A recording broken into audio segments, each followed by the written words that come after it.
Al-istiwa makhluk, al-istiwa sudah kita ketahui maksudnya. Tapi mereka kepada keduanya dan menanyakan tentang bagaimana istiwa Allah itu termasuk dalam kepada kita. لماذا لأن الصحابة رضوان الله عليهم هذه الآيات نزلت وهم يؤمنون، وهذه الأحاديث النبي صلى الله عليه وسلم قالها للصحابة. هل واحد منهم قال كيف يا رسول الله؟ كيف الاستواء؟ كيف ينزل؟ كيف كذا؟ يؤمنون مباشرة سمعنا وأطعنا. Kenapa termasuk bid'ah atau termasuk bid'ah? Tidak boleh kita menanyakan bagaimana istiwa Allah, bagaimana sifat Allah seperti ini. Karena pada masa zaman Nabi Muhammad SAW Allah menurunkan ayat tersebut. Begitu juga Rasulullah SAW menyampaikan hadis tentang sifat Allah Subhanahu wa Ta'ala, dan tidak ada seorang sahabat yang bertanya kepada Rasulullah, bagaimana ya Rasulullah istiwa Allah, bagaimana ya Rasulullah kaki Allah, bagaimana ya Rasulullah tanah Allah. Tidak ada. Maka termasuk bid'ah ketika kita menanyakan pada masa setelah mereka. نقول في حديث قول النبي صلى الله عليه وسلم قلوب العباد بين الاصبعين من اصابع الرحمن يقلبها كيف يشاء. قلوبنا هي بين الاصبعين من اصابع الرحمن يقلبها لا يزال ندعو يا مقلب القلوب ثبت قلوبنا على طاعته. والرسول عليه الصلاه والسلام كان يقول كثيرا ان الله يثبت قلبه. Nah, kita kembali ke hadis Nabi Muhammad SAW yang menyebutkan qulubul ibad baina isba'ain ar-rahman, bahwasanya hati manusia, hati para hamba itu di antara dua jemari Allah, dua dari Allah Subhanahu wa Ta'ala, yang mana Allah membolak-balikkan hati tersebut. فالوفي لله تبارك وتعالى صفة الأصابع، وفي لله أنه هو الذي وصف بالسبيل وقال لا يصبحون من أصابع الرحمن. كيف؟ لكن يثبت لله تبارك وتعالى الأصابع. Maka wajib atas kita menetapkan sifat jari. Allah itu memiliki jari sebagaimana Allah sifat dirinya sendiri. Tapi bagaimana? Maka kita tidak mengetahui kesalahan kepada Allah Subhanahu wa Ta'ala. قد يأتي الرجل ويقول بين إصبعين من أصابع الرحمن، إذا قلبه يلمس أصابع الرحمن، نقول لا يلزم. Nanti ada yang mengatakan, mungkin ada yang mengatakan apa? Allah itu memiliki jari. Kalau begitu, kita bisa mengatakan dari Allah Subhanahu wa Ta'ala. في اللغة العربية عندما نقول بين لا يعني أنه يمسه أو يلمسه، قد يكون يمسه لكن كما قال الله سبحانه وتعالى والسحاب المسخر بين السماء والأرض. Nah, tidak mesti dalam kamus bahasa Arab, tidak mesti yang artinya jari itu bisa menyentuh, atau maksudnya ialah menyentuh langsung begitu. إذا لا يلزم أن القلب يمس أصابع الرحمن، هذا لا يلزم. Maka karena kita sebutkan bahwa hati manusia itu di jari jemari Allah, dua jari adalah dari Allah Subhanahu wa Ta'ala. Dan mesti kita sebut Allah begitu, hati kita ini sudah menyebut dari Allah, kan gitu ya.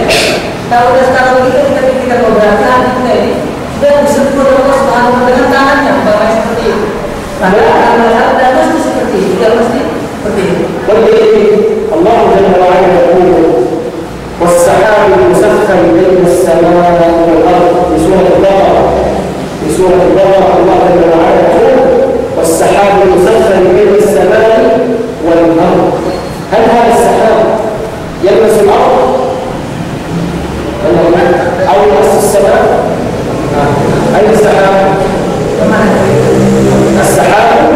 السحاب بين السماء والأرض. هل هو السحاب هل يلمس الأرض؟ هل يلمس السماء؟ لا، هو بين السماء والأرض. لا يلزم إذا قلنا قلوب العباد بين إصبعين من أصابع الرحمن لا يلزم المماسات واللمس، لا يلزم. Baiknya itu ya, baiknya itu artinya di antara. Jadi nggak mesti di antara itu artinya menyentuh langsung ya. Nah, sebagaimana contoh dalam ayat Allah dalam pernah disebutkan wasahabu musakhkhar fi samai wal ardh. Awan musakhkhar diturunkan di antara langit dan bumi, berjalan di antara langit dan bumi. Nah, apakah maksudnya bahwasanya awan itu menurunkan atau menurun? Tidak seperti kenyataan. Jadi baiknya asal beliau Tuhan asal dia rahman di antara dari Allah Subhanahu wa taala yang pasti harus menyentuh langsung. بعض الناس عندما تذكر الأحاديث التي تثبت لله الصفات يشعر في قلبه من الخوف. كيف نثبت لله يد؟ كيف نثبت لله لسان؟ كيف نثبت لله قدم؟ كيف نثبت لله ضحك وغضب؟ يعني نقول هذا أمر لا يمكن. Nah, sebagian orang ketika mengenal sifat-sifat Allah Subhanahu wa taala merasa heran dan aneh bagi dia. Kenapa? Dia mengatakan bagaimana kita menetapkan sifat tangan, sifat kata, sifat bertis dan sebagainya kepada Allah Subhanahu wa taala. Lalu يقول إذا نحن نثبت هذه الصفات لله إذا نشبه الله بخلقه. Kenapa? Karena kalau seandainya kita menetapkan tadi sifat-sifat ini kepada Allah Subhanahu wa taala, kita menyerupai Allah yang sesungguhnya. نقول هل أنت تثبت لله ذاتا أو لا تثبت لله ذاتا؟ Maka kita tanya kepada orang ini, ente antum itu menetapkan sifat zat bagi Allah Subhanahu wa taala. Apa yang harus kita jawab? Allah itu ada, Allah itu ada apa kan? Ada. Tidak kalau istilah ada tidak kalau istilah ada. Kalau seandainya mengatakan aku tidak menetapkan bagi Allah zat atau balas sedang mengatakan Allah tidak ada, maka itulah kafir. إذن kami tidak يثبت لله ذاتا فنقول له وكذلك المخلوق له ذات. Nah, maka kalau dia menetapkan bagi Allah Subhanahu wa taala zat itu ada Allah Subhanahu wa taala. Nah, kita katakan juga manusia juga memiliki zat. إذن أنت تشبه الله بخلقه لأنك تقول الله له ذات والمخلوق له ذات. إذا أنت تشبه ماذا سيكون؟ Nah, kalau kita mengatakan dia Allah itu memiliki zat, kita katakan bahwa itu terlalu menyerupai Allah Subhanahu wa taala dan makhluknya, karena makhluk memiliki zat. إذن سيقول لنا اثبت لله ذاتا تليق به جل وعلا ليست مثل ذات المخلوق. Maka waktu kita menyatakan dan memantapkan hati kita bahwasanya kita menetapkan bagi Allah Subhanahu wa taala zat, tapi yang layak dan selayaknya dan patut bagi Allah Subhanahu wa taala, tidak sama seperti makhluknya. فنقول له كما أثبت ذاتا لله تليق بجلال الله كذلك أثبت باقي الصفات بهذه الطريقة. Kalau aku sudah mempercayai bahwasanya Allah memiliki zat yang pantas bagi Allah Subhanahu wa taala, maka wajib juga aku menetapkan bahwasanya Allah memiliki sifat-sifat yang lain. ثم نعود إلى حديث قول النبي صلى الله عليه وسلم إن الله خلق آدم على صورة الرحمن.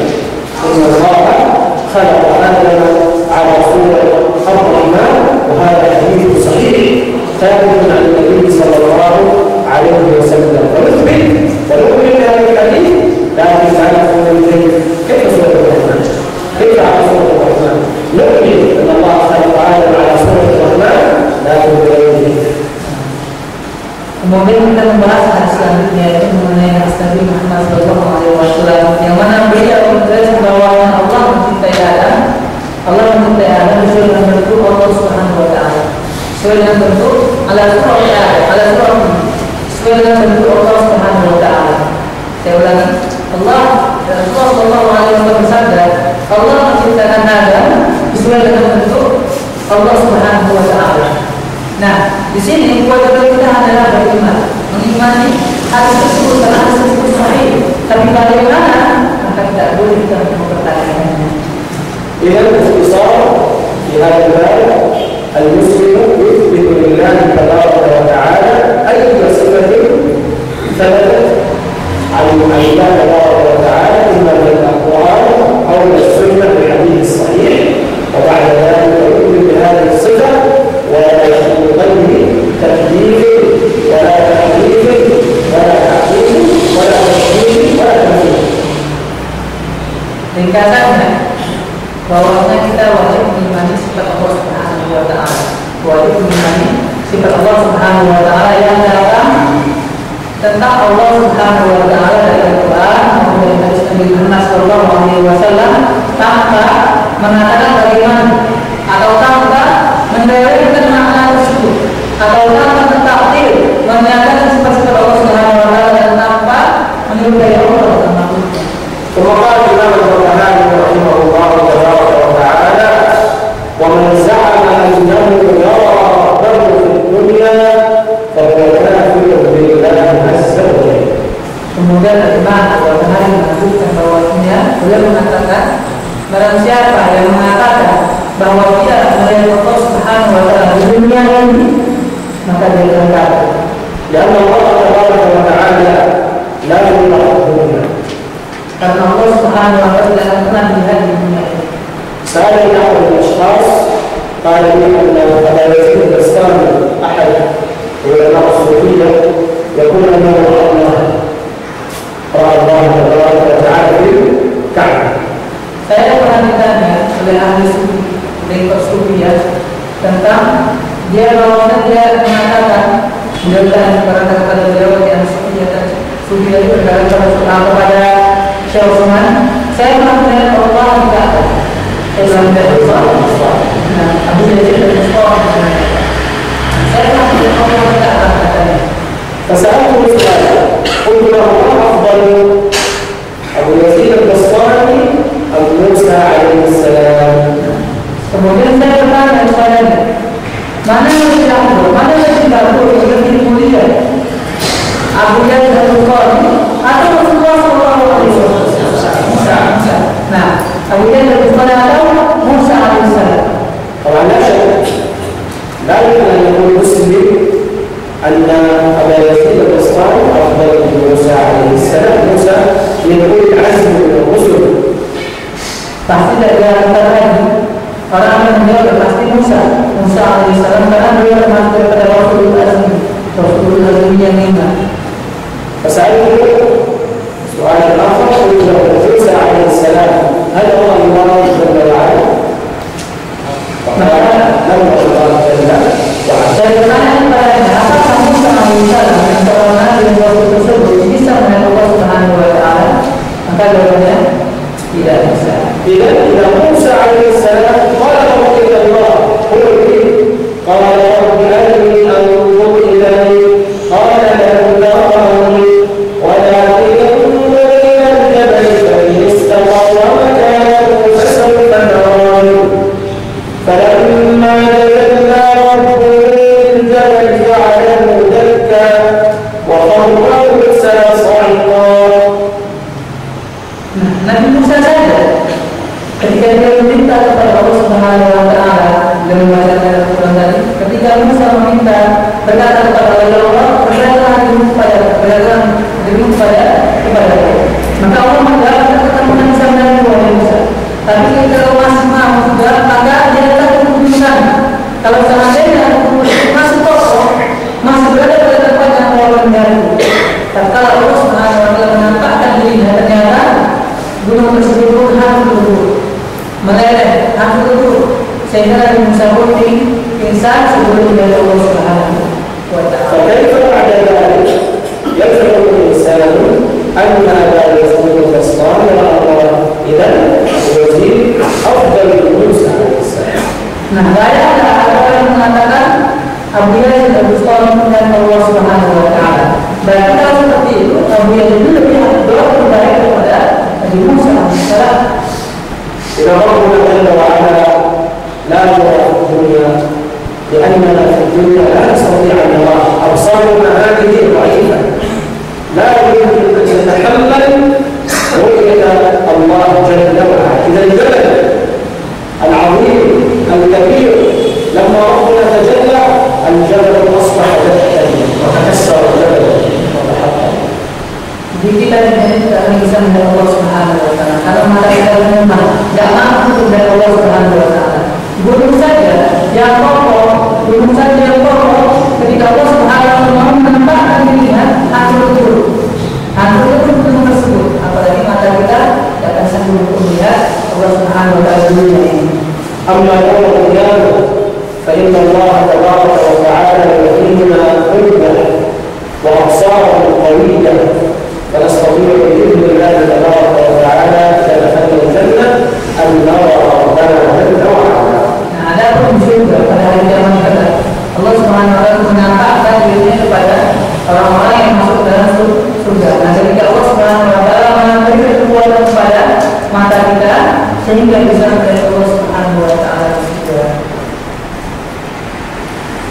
أما في الدنيا فنرى آثار الله تبارك وتعالى ونرى نعم الله تبارك وتعالى. Ada kita di dunia ini hanya bisa melihat tanda-tanda besar Allah Subhanahu Wa Taala saja. ونحس به ونشعر به جل وعلا بقلوبنا. Begitu kita bisa merasakan akan adanya Allah Subhanahu Wa Taala di hati kita. وكل شيء من آيات الله تبارك وتعالى يدلنا على الله جل وعلا. Segala sesuatu itu menunjukkan akan adanya Allah Subhanahu Wa Taala. فهذا يجب الإيمان التفكر في مخلوقات الله تبارك وتعالى والنظر إلى ما خلق الله في هذه الدنيا. Tetapi memikirkan cita-cita Allah Subhanahu Wa Taala, maka hal seperti bisa menambah keimanan kita kepada Allah Subhanahu Wa Taala. ثم قال الإمام البربهاري رحمه الله تبارك وتعالى: والفكرة في الله بدعة، لقول النبي صلى الله عليه وسلم: تفكروا في الخلق ولا تفكروا في الله، فإن الفكرة في الرب تقطع الشك في الحمد. تفكروا في الخلق ولا تفكروا في الله. Kemudian Imam Al-Barbahari melanjutkan bahwasanya memikirkan tentang Allah, tentang zat Allah Subhanahu Wa Taala itu termasuk perbuatan yang dilarang. Karena Sallallahu Alaihi Wasallam mengatakannya dalam sabda beliau, "Tafakkaru fi ayatillah." Pikirkanlah, bertafakurlah terhadap kebesaran ayat-ayat Allah Subhanahu Wa Taala. Tapi jangan kalian berpikir tentang zat Allah Subhanahu Wa Taala, karena hal ini bisa menimbulkan keraguan dalam hati kalian. قل الله جل وعلا عندما وصف المؤمنين ماذا قال؟ إن في خلق السماوات والأرض واختلاف الليل والنهار لآيات لأولي الألباب الذين يذكرون الله قياما وقعودا وعلى جنوبهم ويتفكرون في خلق السماوات والأرض ربنا ما خلقت هذا باطلا سبحانك فقنا عذاب النار. إذا هؤلاء يتفكرون في خلق السماوات والأرض، لا يتفكرون في خالق السماوات والأرض، إنما يتفكرون في خلق الله جل وعلا. Nah, perhatikanlah firman Allah Subhanahu Wa Taala yang dibacakan tadi. Inna fi khalqis samawati wal ardi wa ikhtilafil laili wan nahar laayatin lil albab. Sungguhnya pada penciptaan langit dan bumi dan perubahan malam, siang dan malam itu ada tanda-tanda kebesaran Allah Subhanahu Wa Taala bagi orang-orang yang mau berpikir. Siapa mereka? Alladzina yadhkuruna Allah qiyaman wa qu'udan. Yaitu orang-orang yang mengingat Allah Subhanahu Wa Taala dalam keadaan berdiri atau dalam keadaan duduk. Ada bumi bahkan dalam keadaan mereka berbaring. Baik Allah tahu di sini syahidnya. Baik Allah tahu nabi Muhammad sallallahu alaihi wasallam. Rabbana la ilaha illa anta subhanaka inna ada benar. Nah, kemudian mereka memikirkan tentang penciptaan dan bumi. Kemudian mereka berkata kepada Allah Subhanahu Wa Taala. Kemudian mereka berkata, ya Allah, telah menciptakan itu dengan sia-sia. Subhanallah, Maha Suci Engkau ya Allah, maka jauhilah kami daripada azab api neraka. طيب هل الفرق بين التفكر في الخلق وبين التفكر في الخارج. Siapa yang bisa menentukan antara berpikir dengan apa yang telah diciptakan dengan berpikir tentang siapa yang menciptakan? Siapa yang menciptakan? إذا تفكرنا في خلق الله ماذا يحدث لنا؟ وإذا تفكرنا في الخالق جل وعلا ما في ذاته ماذا يحدث لنا؟ Seandainya kita berpikir tentang ciptaan Allah yang akan terjadi bagi kita, apa yang kita rasakan? Atau kita berpikir tentang zat Allah, apa yang kita dapatkan? أنا الله. Baik. Taat. Dia hanya berbuat. Jadi bagaimana? التفكر في الله والإيمان. Melakukan apa? Kita apa yang kita rasakan? Lalu disebutkan.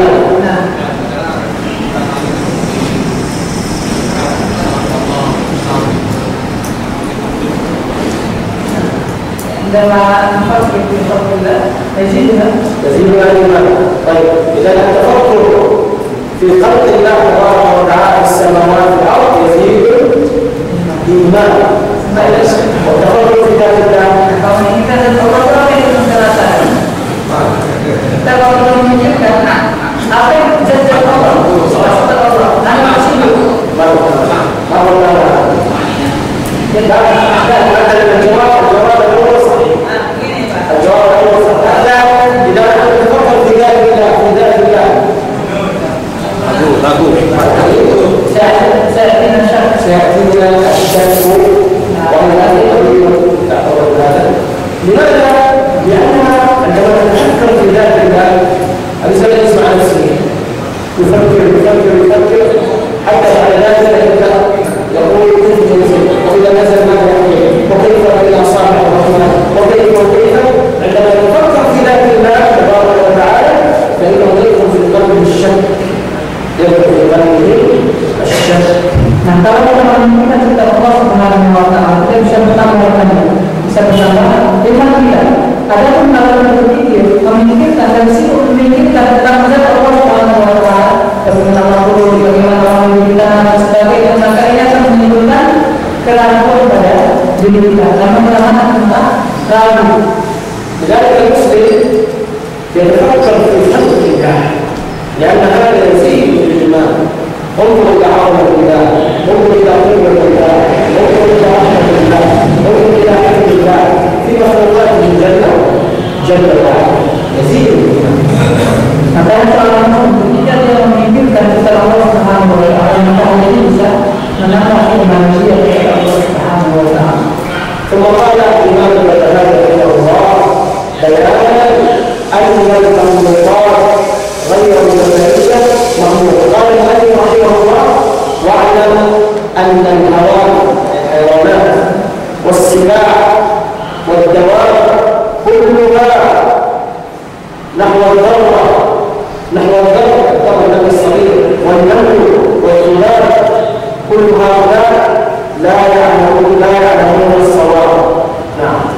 كلها مأمورة لا يعلمون شيئا إلا بإذنه. Nah, kemudian termasuk hal yang kita percaya atau imani adalah bahwa seluruh hewan melata, bahkan semut sekalipun dan seluruh alam ini itu semuanya diberikan Allah Subhanahu wa Ta'ala untuk menyembah Allah Azza wa Jalla, untuk beribadah kepada Allah Subhanahu wa Ta'ala.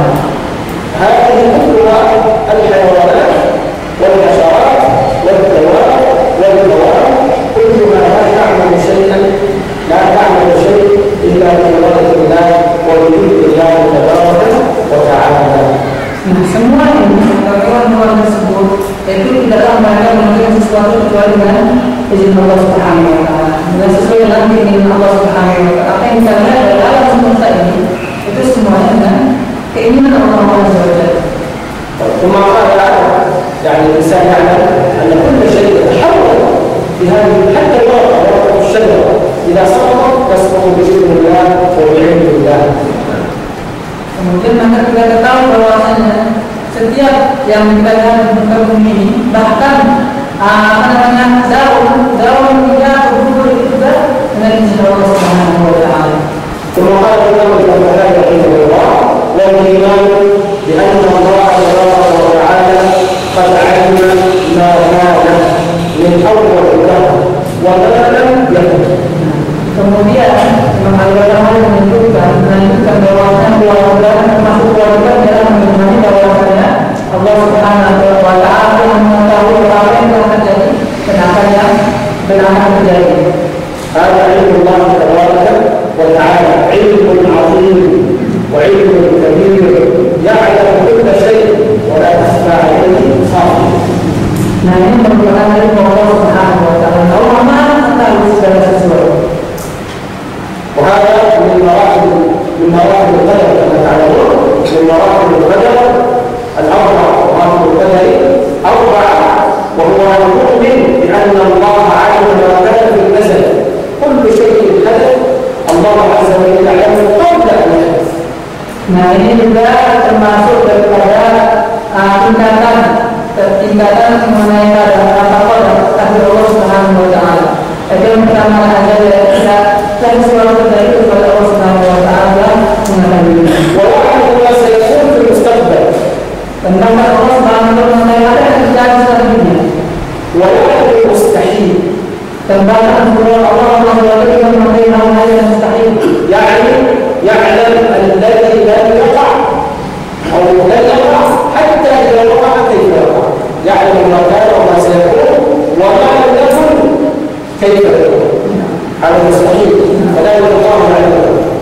Nah, bahkan Allah Subhanahu wa Ta'ala Maha mengetahui segala sesuatu, Maha mengetahui apa yang terjadi, Maha mengetahui apa yang akan terjadi, bahkan sesuatu yang mustahil terjadi Allah mengetahui. انظروا يقول الله عز وجل على الكفار: ولو ردوا الكفار ولو ردوا لعادوا لما نهوا عنه. هذا مستحيل. هم لم يعودوا اليه، هذا مستحيل، ولكن الله يقول وهو يعلم المستحيل. هؤلاء الكفار لو رجعوا الى الدنيا ماذا سيعملون؟ سيعملون كما عملوا الكفر. Tentu daripada hal yang mustahil, hal yang mustahil Allah Maha mengetahuinya juga. Kalau tahu itu di atasnya Allah Subhanahu wa Ta'ala. Kalau itu Quran lima muan. Seandainya orang kafir itu, mereka itu begitu baik setelah mereka meninggal di kiamat, mungkin diberi di sidang begitu. Seandainya mereka pun kembali kepada dunia, mereka tidak bisa. Tidak ada setelah kita hanya meninggal dari dunia. Itu hal yang mustahil. Allah tahu pasti mereka juga akan kembali kepada kekafiran. Dan Allah Azza wa Jalla alim ma kana wa ma sayakun wa ma lam yakun kaifa yakun. Nah, kalau begitu kita beriman bahwa Allah Subhanahu wa Ta'ala itu Maha mengetahui apa yang akan terjadi, apa yang sedang terjadi, dan apa yang akan terjadi. انظروا الى علم الله تبارك وتعالى. إذا نحن لو نظرنا في الأرض السابقة في آخر الأرض سنجد هناك كائنات تعيش في أعماق الأرض. Dalam bagaimana luas dan pengetahuan Allah Subhanahu wa Ta'ala, ilmu Allah Subhanahu wa Ta'ala.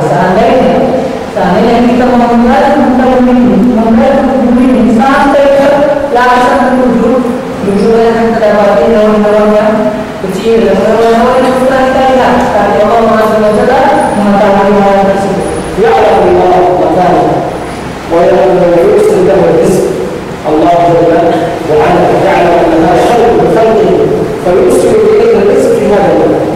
Allah Subhanahu wa Ta'ala mengetahui kedudukan hewan-hewan tersebut. Allah Subhanahu wa Ta'ala memberikan rezeki kepada mereka karena mereka termasuk daripada makhluk Allah Subhanahu wa Ta'ala. يا رب السوداء في الصخرة الصماء في الليلة الظلماء من فوق 7 سماوات الله يرى. Allah